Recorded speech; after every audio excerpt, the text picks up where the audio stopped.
Au nom du conseil municipal, j'ai grand plaisir de vous accueillir ce soir pour la cérémonie, traditionnelle cérémonie des vœux, simple mais surtout conviviale et amicale. Merci d'avoir répondu présent à notre invitation et je vous souhaite à toutes et à tous une très bonne année 2019.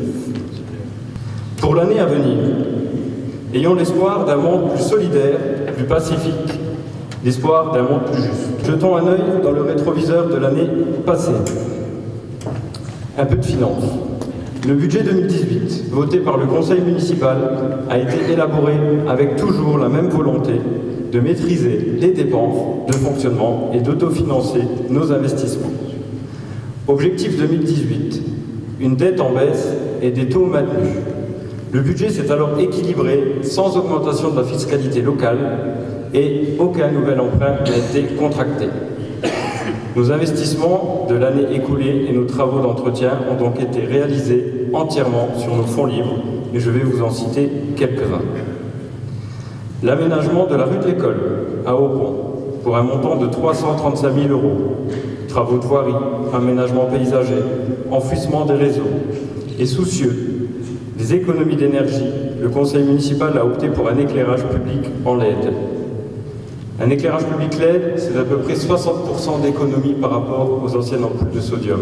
Et je souhaite que nous continuions dans ce sens pour le remplacement de l'éclairage public actuel, mais également dans les nouveaux programmes.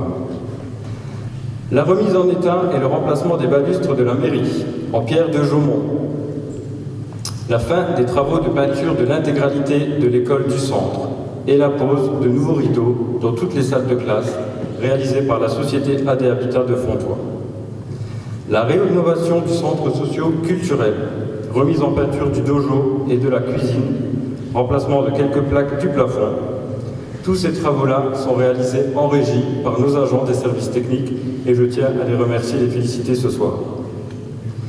Également, nous avons pris la décision de lancer l'étude de faisabilité pour un nouvel accueil périscolaire. Une capacité d'au moins 120 enfants. Le contexte démographique et le développement du quartier du Pogin, ce projet devient une priorité pour le conseil municipal. Le maire vous apportera les éléments dans son discours. À l'heure où nous entamons la dernière année pleine de cette mandature, je tiens à vous rappeler toute la complexité pour mener à bien nos projets, pas uniquement à Fontoy, mais pour toutes les communes de France, et notamment les plus petites. Je vous rappelle que depuis 2014, nous n'avions aucune visibilité sur les dotations de l'État. La loi NOTRe, qui a voulu nous mettre à genoux un grand coup de transfert de compétences, et pour les années à venir, on nous confirme cette semaine la suppression de la taxe d'habitation pour tous. Et à l'heure où on vous parle, nous ne savons toujours pas comment les communes vont être compensées financièrement et où, par quoi sera-t-elle remplacée. Si cette année les dotations de l'État ont été pour la première fois depuis 2014 stabilisées, cela reste une bien maigre consolation quand parallèlement l'État décide de supprimer les contrats aidés aux communes, encore un nouveau coup dur pour nos collectivités.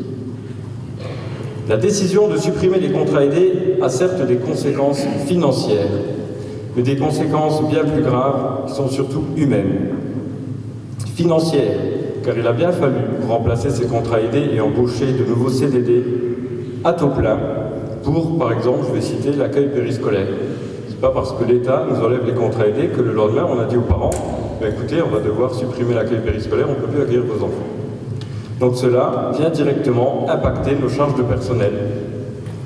Humaines, car les contrats uniques d'insertion permettaient à des personnes éloignées de l'emploi ou en situation précaire de se resocialiser et remettre un pied dans le monde du travail, voire obtenir des formations par la suite. Voici encore des décisions prises au plus haut niveau de l'État et charge aux collectivités d'accompagner les administrés en situation précaire, voire en grande difficulté.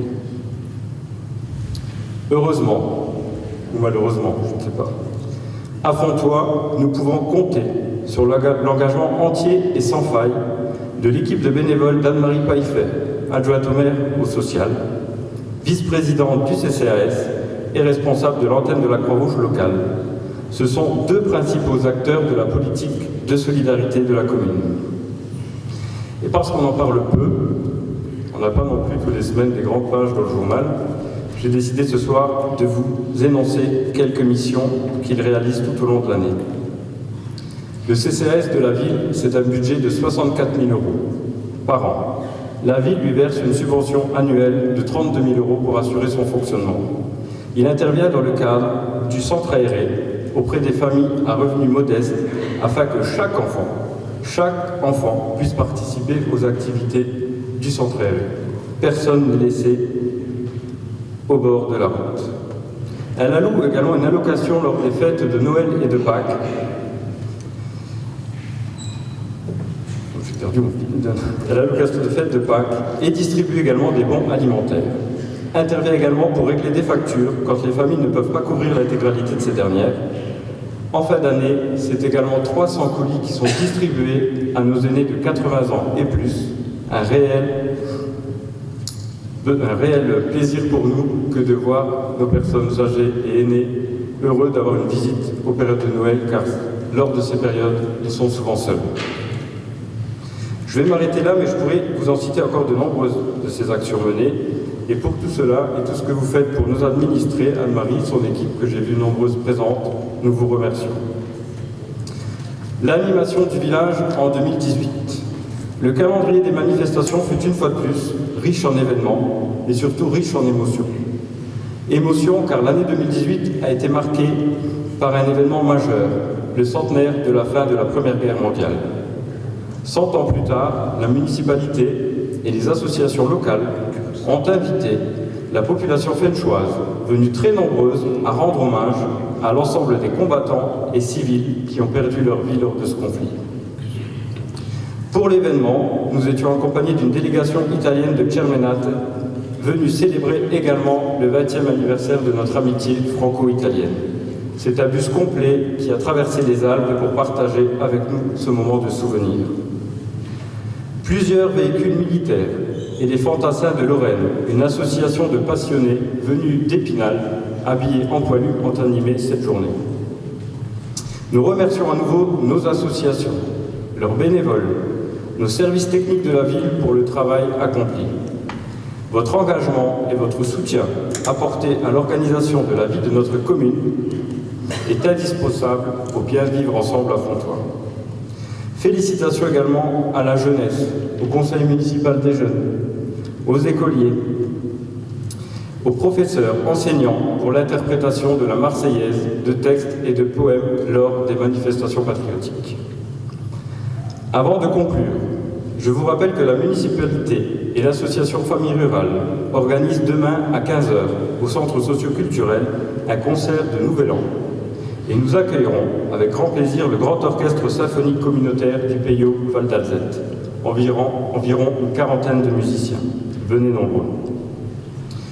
Voilà, chers invités, le bilan simplifié d'une année écoulée. Nous sommes conscients qu'il reste de nombreuses tâches à accomplir, mais cela fait partie de l'avenir et je laisse à notre maire Henri Boguet le soin de faire le point sur l'avancement de ces projets et vous apporter quelques éléments complémentaires sur nos dossiers en cours. Je vous remercie pour votre attention et encore une très belle année à vous.